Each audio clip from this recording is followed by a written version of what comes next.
નમસ્કાર મિત્રો, સ્વાગત છે આપ સૌનું ગુજરાત ટુડે ન્યૂઝમાં। ચાલો નજર કરીએ ગુજરાતના બધા 34 જિલ્લાની નાની મોટી ખબર પર। પરંતુ તેના પહેલા તમે આ વિડીયો કયા જિલ્લા કે ગામ, શહેર, મોહલ્લામાંથી જોઈ રહ્યા છો અમને કોમેન્ટ કરીને જરૂર જણાવો, જેથી અમે તમારા ગામ, શહેર, મોહલ્લાની ખબર તમને સૌથી પહેલા પહોંચાડી શકીએ।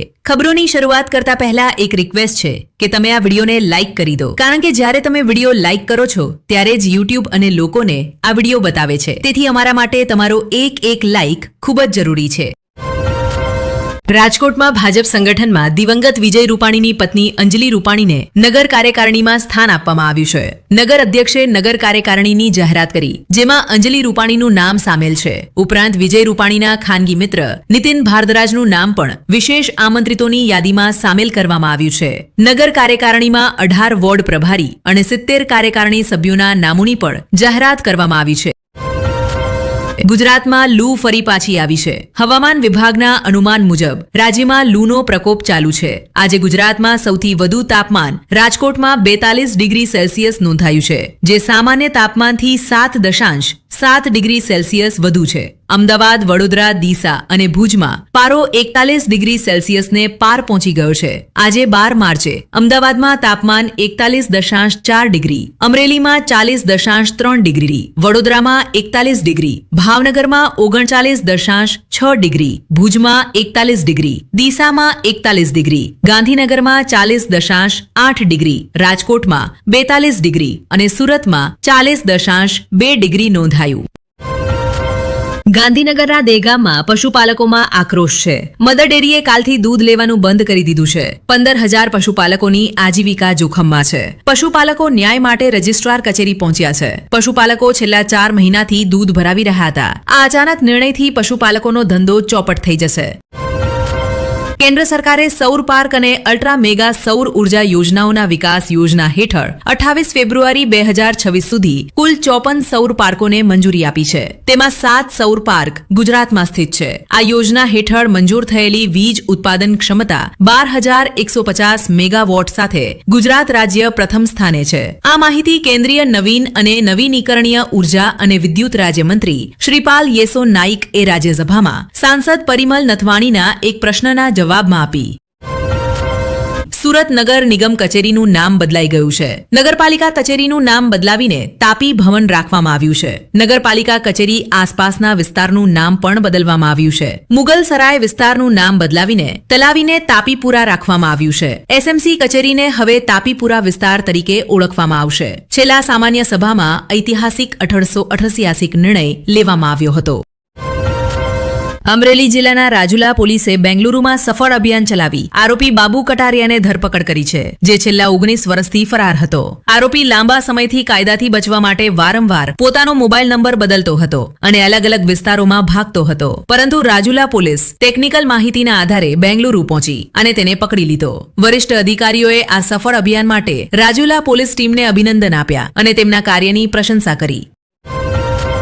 નિયમોનું ઉલ્લંઘન કરવા બદલ 10 સ્કૂલો પર દંડ લગાવવામાં આવ્યો છે। પ્રથમ ભૂલ પર 5 લાખ રૂપિયાનો દંડ, બીજી ભૂલ પર 10 લાખ રૂપિયાનો દંડ અને ત્રીજી ભૂલ પર સ્કૂલની માન્યતા રદ કરી દેવામાં આવશે। વિધાનસભામાં મંત્રી રીવાબા જાડેજાનો જવાબ। પ્રધાનમંત્રી નરેન્દ્ર મોદીએ 11 માર્ચે પોદાનોર ધનબાદ અમૃત ભારત એક્સપ્રેસનું ઉદ્ઘાટન કર્યું। આ ટ્રેન ઝારસુગુડા અને રાઉરકેલા સ્ટેશનોમાંથી પસાર થશે। આ સેવા દક્ષિણ ભારતને ધનબાદ સાથે જોડશે, જેના કારણે વેપાર, શિક્ષણ અને પર્યટનને પ્રોત્સાહન મળશે।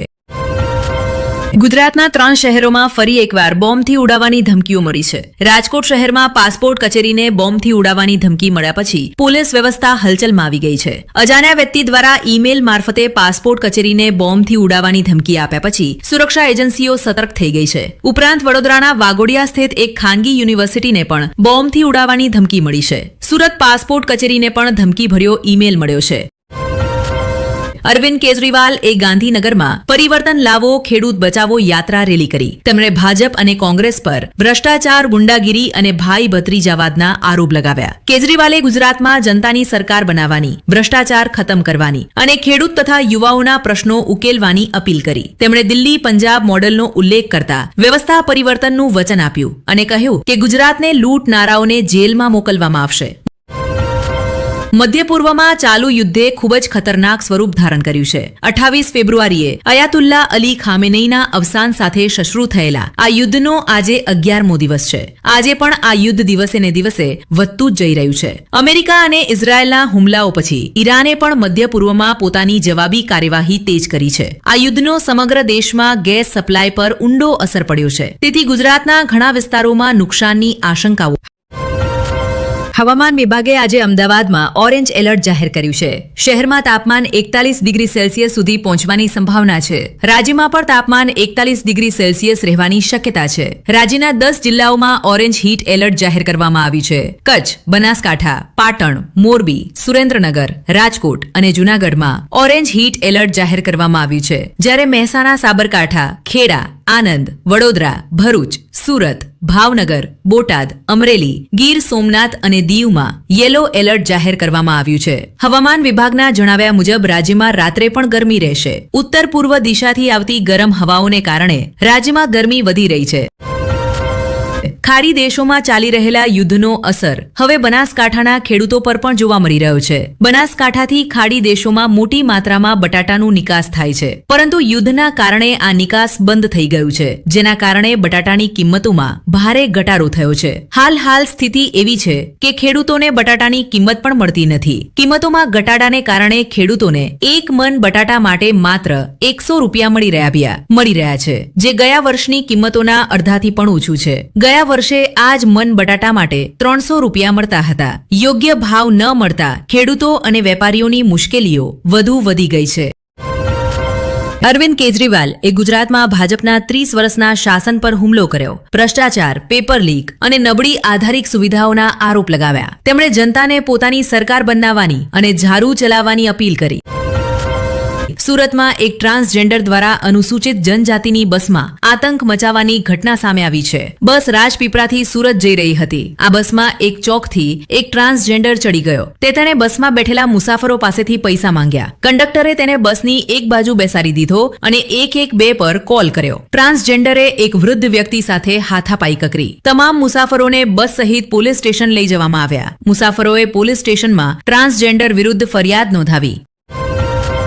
ઉર્જા મંત્રી ઋષિકેશ પટેલ એ આજે વિધાનસભામાં સ્થળ નિરીક્ષણ બાદ વિગતવાર માહિતી આપતા જણાવ્યું કે દાંતા વિધાનસભાના કોંગ્રેસના ધારાસભ્ય કાંતિભાઈ ખરાડી દ્વારા 28 ફેબ્રુઆરીએ વિધાનસભામાં મુકાયેલા આક્ષેપ કે આ ગામોમાં વીજળી પહોંચતી નથી સંપૂર્ણપણે આધારહીન છે. મંત્રીએ જણાવ્યું કે અમારા ઉર્જા વિભાગે રાજ્યના ખેડૂતોને સતત અને પૂરતા વોલ્ટેજ સાથે વીજળી ઉપલબ્ધ કરાવવા માટે ખેતરો સુધી ટ્રાન્સફોર્મર લગાવ્યા છે. ઉપરાંત જ્યારે પણ કોઈ ટેકનિકલ ખામી કે ફરિયાદ થાય છે ત્યારે તેનું તરત જ નિરાકરણ કરવામાં આવે છે અને વીજ પુરવઠો ફરી શરૂ કરવામાં આવે છે.